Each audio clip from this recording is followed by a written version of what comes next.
I want to take a minute to address some untrue statements about this bill that we're considering here today.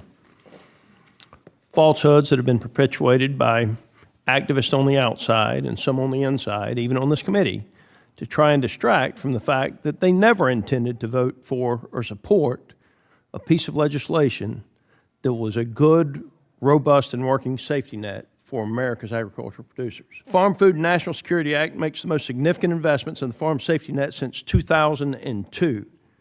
These investments are long overdue and necessary to help producers survive due to the increased cost of inflation on the farm. This was an opportunity for Democrats and Republicans to put aside partisanship and work together to make life better for people. And my Republican friends have thrown that all down the drain so they can appease their far-right fringe. And if you look at this bill, if you think this bill is bad now, just wait until the Looney Tunes and the Rules Committee get their hands on it. And I say this with some firsthand experience. This awful bill will become awfuler. I doubt they would even vote for this, given how much it blows up the deficit. They won't vote for 40 cents in additional spending, let alone a bill that blows up the deficit by $40 billion. Mr. Chairman, when everything is said and done, it is clear we just don't share the same values. This bill cuts future SNAP benefits by $30 billion. That's not my estimate. It's not Ranking Member Scott's estimate. It comes from the nonpartisan Congressional Budget Office. You can try to hide the cut in the miscellaneous title, hide it in Donald Trump's shower next to the classified documents if you want to.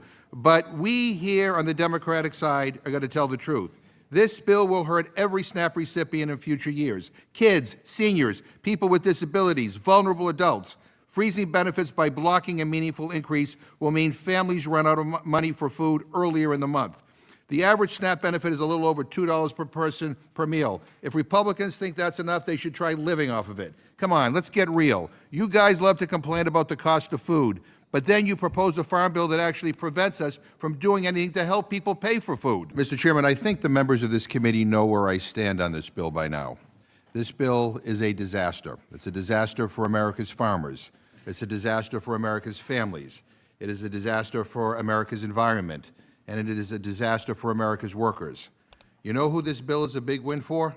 It's a win for CEOs and C-suites that have never worked in a field for a day in their lives. It's a win for people with luxury beachfront properties and fancy high-rise apartments who make their money screwing over our family farmers.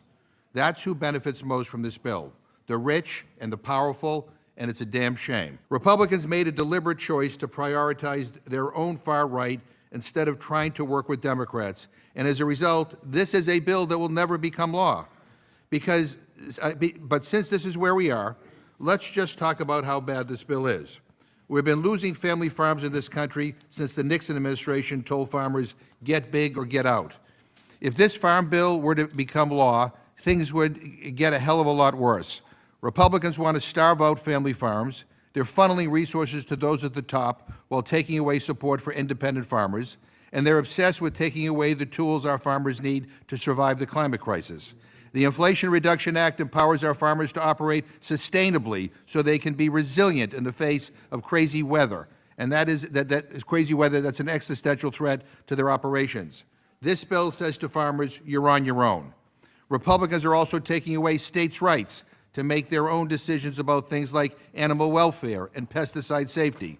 And when it comes to nutrition, this is just more of the same nasty, mean attacks on people struggling to make ends meet. Look, here is the reality. My friends on the other side live in a privileged bubble, and they wrote a farm bill that reflects that, a farm bill that benefits rich people and big companies and huge farms that put family farms in my district out of business.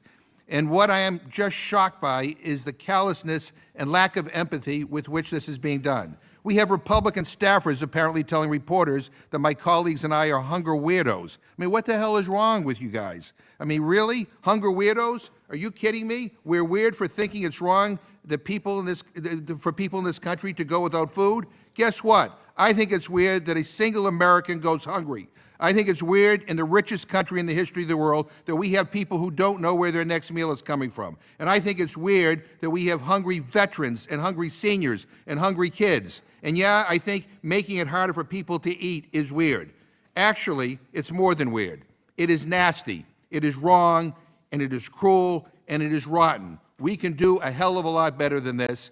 I hope my friends will get serious about negotiating in a bipartisan way with the Senate. Let's come up with a bill that can actually become law. With that, I yield back.